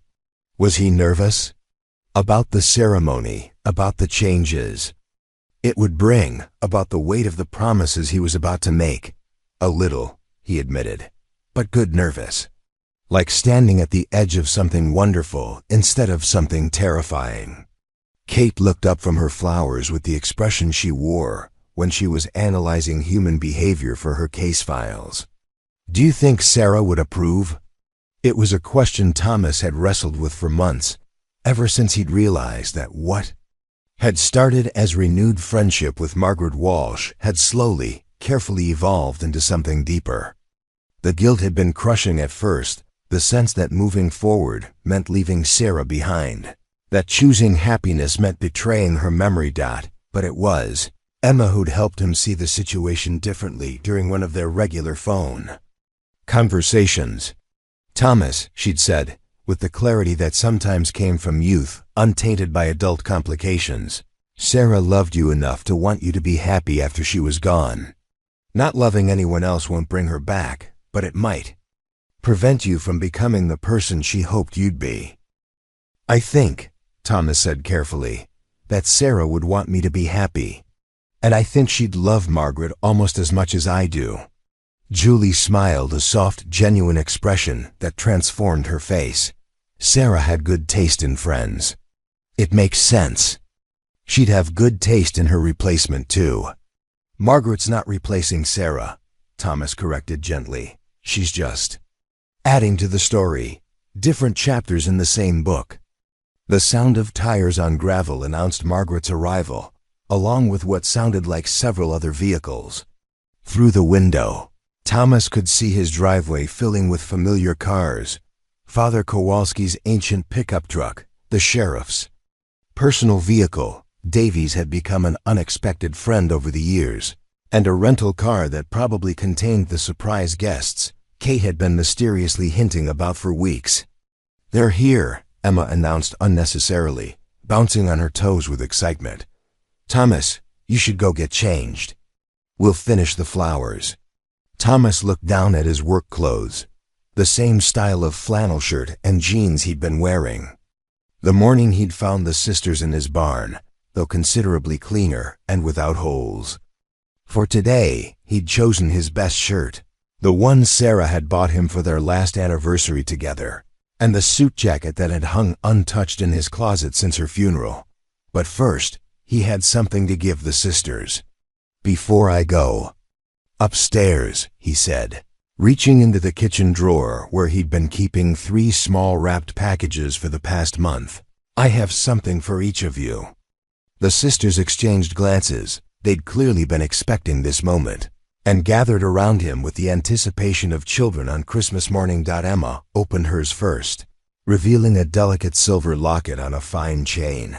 Inside was a tiny photograph of the 4 of them taken during their reunion at the food bank, along with an even smaller picture of Sarah in her garden. "So you'll always have both families with you," Thomas explained as Emma's eyes filled with tears. Julie's gift was a wooden recipe box that Thomas had made himself, filled with index cards containing every recipe Sarah had ever written down, along with some new ones Margaret had contributed. "For when you open your own bakery," he said. Kate's present was the heaviest, a leather-bound journal with her initials embossed on the cover. "For your case notes," Thomas began, but Kate was already shaking her head. "This is too expensive," she protested.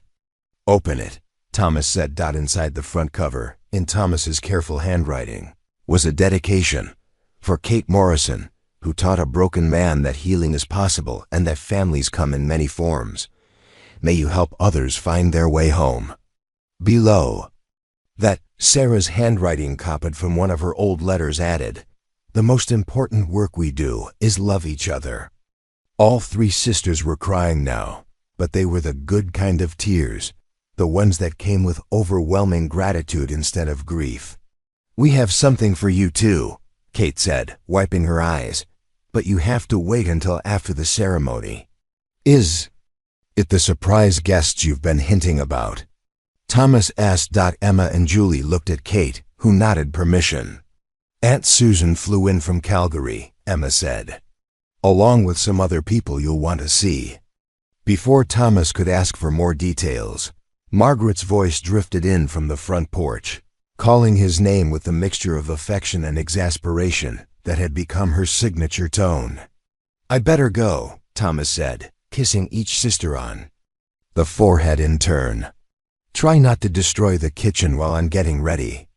"No promises," Julie called after him as he headed for the stairs. In his bedroom, the room he'd shared with Sarah for 15 years and slept alone in for 4, Thomas changed into his good clothes with unusual care.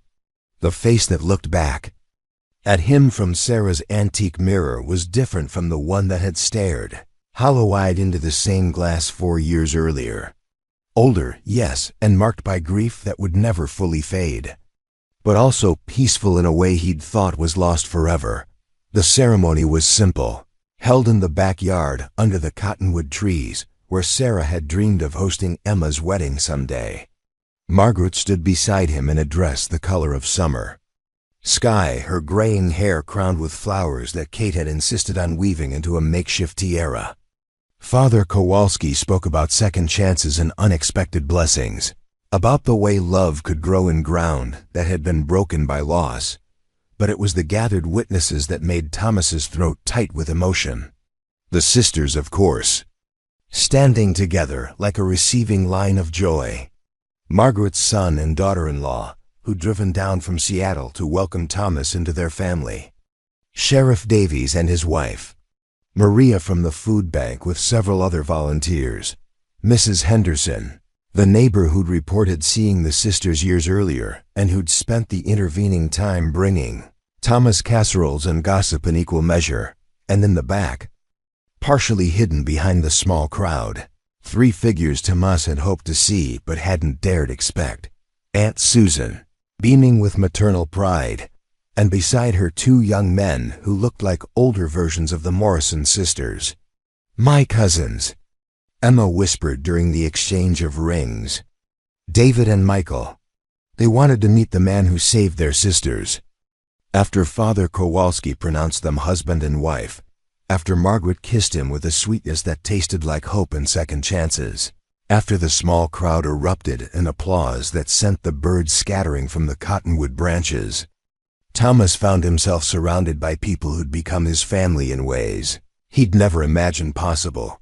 The reception flowed naturally from ceremony to celebration, with Margaret's carefully planned menu supplemented by dishes contributed by nearly every guest. Julie had made the wedding cake, a simple white confection decorated with sugar flowers that looked almost real, and Emma had organized a photo session that captured every possible combination of family groupings.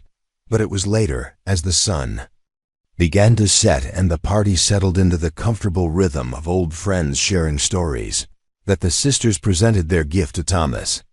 "It's not really a thing," Kate said, holding out a manila envelope with characteristic Morrison sister ceremony. "It's more like ... a promise." Inside the envelope was a legal document that took Thomas several moments to understand. When he finally grasped what he was reading, he had to sit down in one of the folding chairs Margaret had borrowed from the church. "You want to change your name to Mitchell?" he asked, his voice barely above a whisper. "We want to be officially adopted," Emma corrected. "By both of you." Margaret said she'd be honored to be our stepmother, even though we're all adults now. Thomas looked up at Margaret, who was wiping tears from her cheeks with a handkerchief that had belonged to her own mother. "I may not have given birth to them," Margaret said, "but they're my daughters in every way that matters, and they're yours too." Julie stepped forward, uncharacteristically emotional. "You saved our lives, Thomas. But more than that, you showed us what a real father looks like. We want to make it official." "If you'll have us," Kate added quietly. Thomas looked around at the faces watching him, his new wife, his chosen daughters, his extended family of friends and neighbors who'd helped him build a life worth living. 4 years ago, he'd been a man slowly dying of loneliness and grief. Now he was surrounded by more love than he'd ever imagined possible. "Yes," he said simply. "Yes, I'll have you, all of you." As the evening deepened and the celebration continued around them, Thomas found himself standing with Margaret in the garden where Sarah had once dreamed of growing enough vegetables to feed half the county. The raised beds were full of summer plants, now tomatoes and peppers, herbs and flowers, all tended with the same love Sarah had brought to her gardening. "Do you think she knows?" Margaret asked quietly, following his gaze to Sarah's memorial stone, which was surrounded by the wild roses she'd planted in their first spring on the farm. Thomas considered the question, thinking about the chain of events that had brought them all to this moment. 3 frightened sisters hiding in his barn, a choice to help instead of turn away, a community that had rallied around them all, love that had grown in soil that had been broken by loss. "I think," he said, taking Margaret's hand as laughter drifted toward them from the house where their daughters were probably planning some new adventure, "that this was always part of her plan." Above them, the first stars appeared in the darkening sky, and somewhere in the distance, a nightingale began to sing. The sound was pure and clear and full of promise, not an ending, but a beginning that honored everything that had come before while embracing everything yet to come. Thomas Mitchell was no longer alone. He had a wife who loved him, daughters who chose him, and a community that had taught him the difference between surviving and living. It had taken him 4 years and 3 brave young women to find his way back to hope, but now that he'd found it, he intended to hold on tight. The story that had begun with grief and isolation had become something entirely different, a story about the family we choose, the love we build from broken pieces, and the way helping others helps us heal ourselves. And in the house that had learned to breathe again, in the garden that bloomed with new life, in the hearts that had discovered love was always possible even after loss. Sarah's dreams lived on not as memories trapped in the past, but as seeds that had grown into something beautiful and unexpected and exactly right. The night was warm, the stars were bright, and Thomas Mitchell was finally completely home.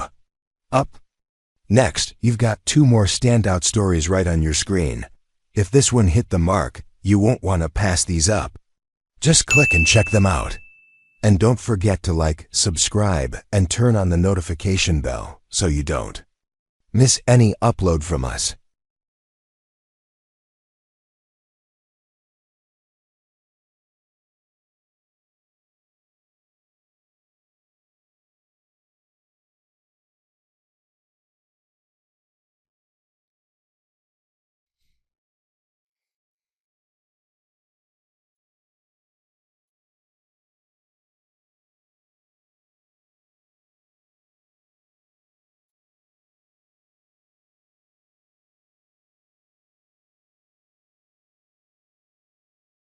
All right, I wanted to take this.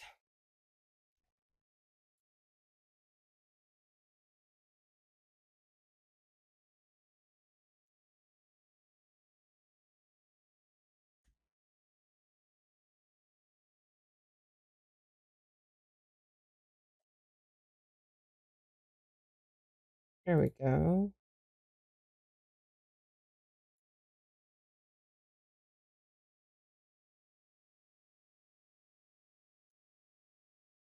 Oh, Nine's Life. Nice. Hell yeah. Might read into her tonight. Hell yeah. She doing more market prep, I wonder? Bark net crochet back. I don't even know what is a bark. That looks really complicated though. I don't know why that looks complicated to me. Bag, but it looks really cool, man.